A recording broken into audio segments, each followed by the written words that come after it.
Hello, Libra, Sun, Moon, Rising, Venus, Jupiter, Libra, take only what resonates. Ako po to si Madam P. At let's do your reading. For those of you na hindi pa nakaka-subscribe, subscribe na lang guys. Appreciate ko lahat ng like, comments, and share. Yeah, please do follow us on Facebook, Madam P, yan yung Facebook page namin ha. Don't forget, Madam P. Pag di mo ma-search, hashtag Madam P TV, yan yung i-search mo. Yan, nag-accept din kami ng personal reading.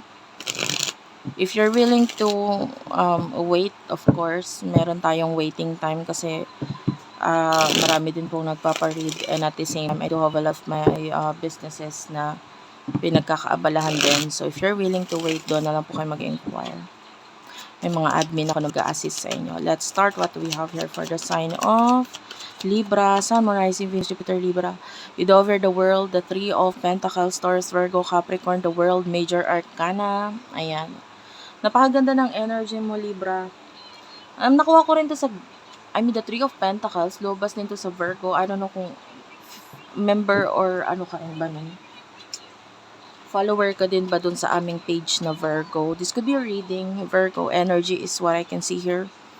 Taurus, Capricorn is also here. The world. Ayan. The Swords. Yung iba sa inyo, I can see chapter ng buhay mo na parang nag-grow.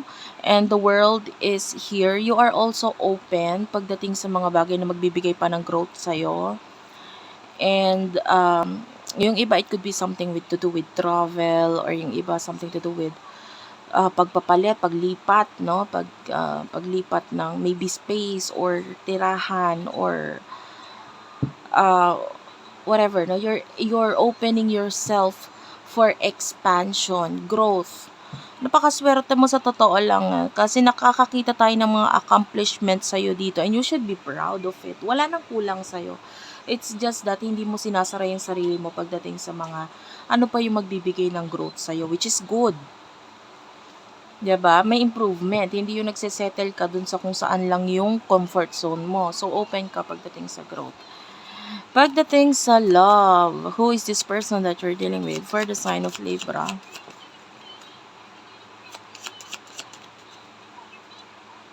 Bottom of the deck is a Ten of Cups, the Strength card, the Four of Swords, Knight of Pentacles. Itong person na to, gusto niya mag-offer sa'yo, but with the Strength card, medyo mataas kasi ego nitong taon to. Four of Swords, medyo, ang gulo niyang, eto honestly, medyo magulo siyang kausap kasi may mga gusto siyang gawin, mangyari. Pwedeng alam mo yon, or part of you is alam yon. But,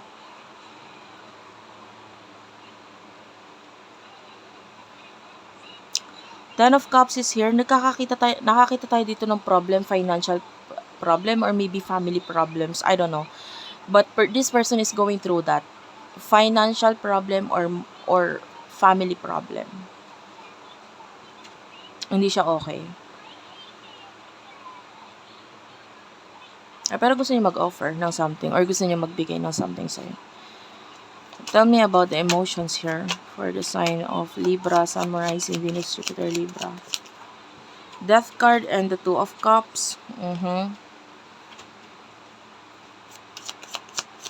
Dami na inggit sa'yo. Be careful. Mag-ingat ka. The Devil, the Lovers is here, Queen of Cups. Especially if you are this person na look at your home or space. Napapansin mo ba lagi may langaw or something? Like, ang layo-layo naman ng place kung saan possible magkaroon ng ganito. Like, pwedeng inside your home. Diba kung magkakalangaw, maybe sa labas, pwede because there's doon, dumi or what. But if it's inside your home, and nakikita mo yung mga langaw na yan, and nakakailang, yung iba sa inyo maybe pinapatay mo naman, or you're doing something to get rid of this, pero meron lagi hindi mawala. There's something wrong, and I feel like it has something to do with inggit. So be careful, mag-ingat ka, especially if you are yung iba ramdam mo naman kung sino yung mga nainggit na yan. Yung iba, especially if you're in a like public situation, Kaya maybe you're posting something online. Kahit online inggit, possible yan. Two of Cups.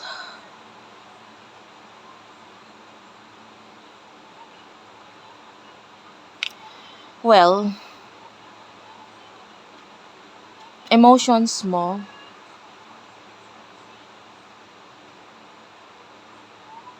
I can see partnership, relationship. The more na tumatagal, the more na sumasarap. So, I don't know if this is love, relationship, friendship, alin man doon. But I can see the more na tumatagal, the more na nagiging mas maganda, nagiging mas makulay, nagiging mas masarap yung energy, yung pagsasama. The Queen of Cups and the Devil, the Lovers. I can see obsession mula dito sa taong to. Queen of Cups, this person loves you. Knight of Cups, nandun yung feelings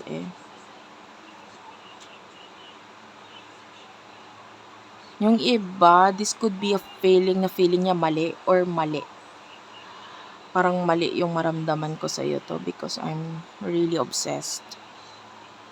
There are times na naiisip ka niya kahit hindi ka niya dapat isipin. There are times na, honestly, yung iba may kinalaman sa sex. Like, this person is fantasizing you sexually and obsessed niya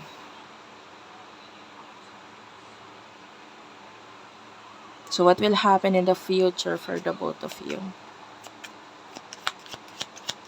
In the near future for the both of you. Nine of Wands is here. Spirit guides, angel guides. Parang may gustong sabihin sa akin yung aking guide ngayon.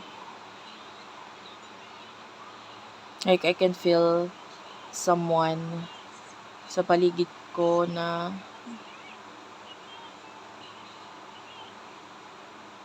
I don't know. It feels weird.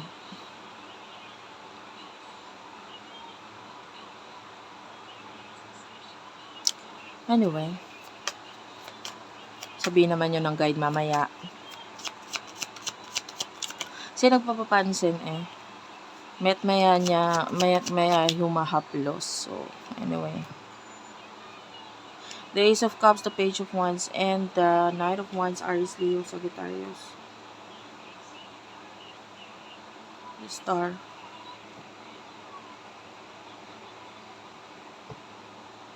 Six of Cups.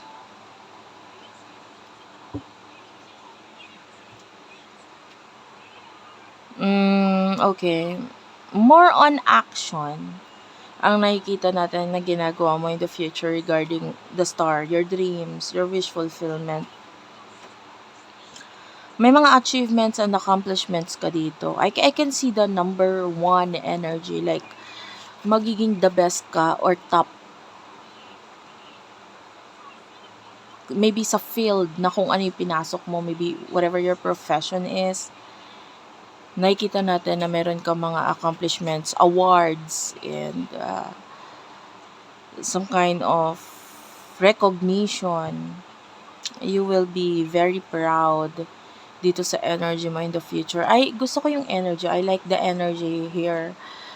Nakakita tayo ng happiness from you. You will be like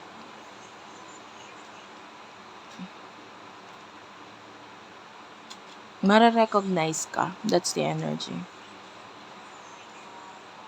And maisusulat yon maybe I can see it as like maybe through email, through chat, or maybe certificate. Kung hindi man, it's kind of like notifications, parang ganun, nang nagpapakita ng recognition sa'yo.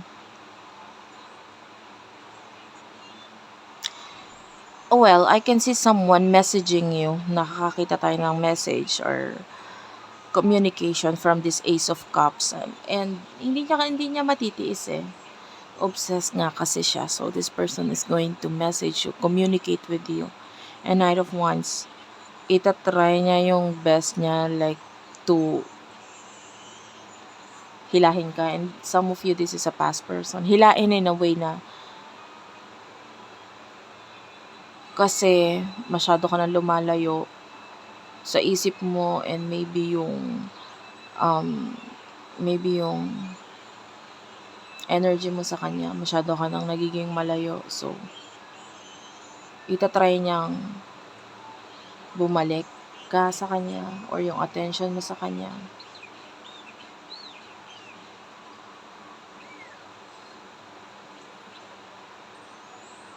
So yeah, that's it for now. Hindi niya mapigilan. Tinatry niya pigilan eh. Alam mo yung feeling, parang yung feeling is like, imagine yourself, sabihin na natin, bawal ka sa sweets, diabetic, or what. I'm not saying na diabetic ka, no? Pero ganito yung feeling niya. Bawal ka sa sweets, but then, nandun yung, gusto ko nun. I want that. Pero bawal. So, etong person na to, parang gagawa siya ng paraan para somehow makatikim. Kahit bawal. Hindi naman mag-overindulge, pero tikim. So, yung energy is that pwedeng gagawa siya ng actions na pwedeng may kinalaman sa yun nga, pakikipag-communicate. Kasi nandun yung paghahangad niya na makipag-connect or communicate sa'yo, but then you're not, it's impossible right now or medyo magulo pa yung sitwasyon, whatever the case is, nandun yung, sige na, makikipag-connect na, communicate kahit konti lang talaga. Para lang kahit papano, mabawasan yung pagkikrave ko sa'yo. So, yun yung energy. So, that's it for now. Thank you for watching, guys. I love you all. Please do like and subscribe. Don't forget, if you want, doon na lang po sa aming Facebook page if you want to book a personal reading sa Facebook page, guys.